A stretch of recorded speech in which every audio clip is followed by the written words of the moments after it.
it's Amy, the library clerk and nursery person, doing another little gardening video for you. And this is going to be about transplanting and dividing some of the perennials in your yard. This is a great time of year once the wind stops blowing to do this. Great time. Early spring is good for this kind of activity. So down here, we're going to be doing some hosta. If you're looking in your yard, this is what you're looking for, all these little guys coming up. I've cleared out all the stuff I left over through the winter, so there they are, standing up like that. And if you look over here, this is some that I've already dug. I'm going to be transplanting this entire clump, and just so you know how deep to go, you want to go down at least almost a foot, where you start to see those nice bunch of roots down there. So that's how deep you want to go, perhaps. All right. Hosta are very forgiving, so if you do see some roots that have been sliced, don't worry about it. That's just how it goes with them. Over here, we're also going to talk about a little bit about daylilies. Daylilies are like hosta. Once they are happy where they have been planted, they colonize. Many of them just tend to roam around a little bit. So here we have, I've popped these guys out of the ground. But what you need to see about a hosta or a daylily are these rhizomes down here. Let me move over so you can see them good in the light. There they are, those orange guys. For the most part, that's what they'll look like. And when you dig, you want to get as much of those out as possible. After the fact, you'll start to see some come up. You know you didn't get them all. They almost look like carrots.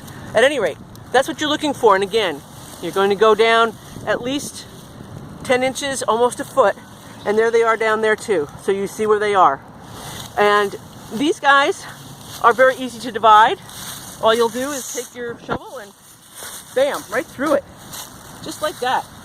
And there you go. You see them, they've been cut through, but they don't care because wherever you put them, they'll grow. For the most part, hosta hosta and daylilies are very happy in full sun for many of the hosta as well as the daylilies. Some shade, certainly for hosta.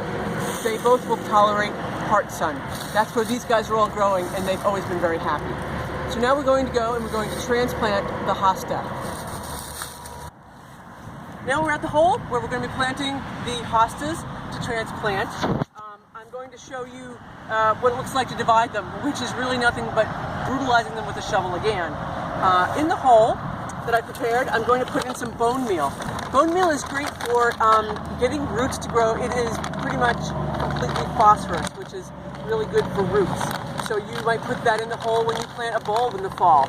Same idea. It's there for the plant in the fall to get a little bit of root system going, and then certainly in the spring when the weather starts to warm up and they start to grow.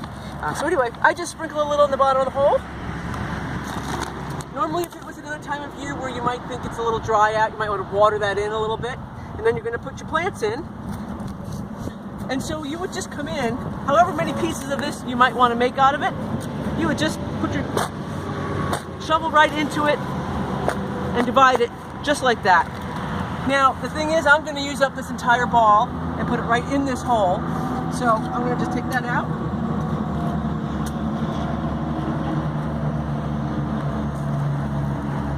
And put it right in.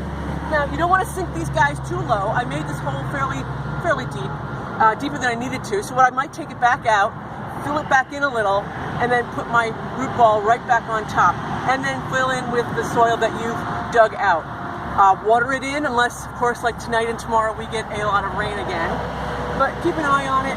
Again, unless it's out in the blazing sun, hosta aren't going to need a totally moist situation, but be thoughtful about giving them a little water for the first couple of weeks that they've been transplanted. So that is hosta and daylily. Very easy to divide and transplant this time of year. I may do another little presentation about pruning roses and pruning out some junipers. All right, thanks a lot. We'll see you soon.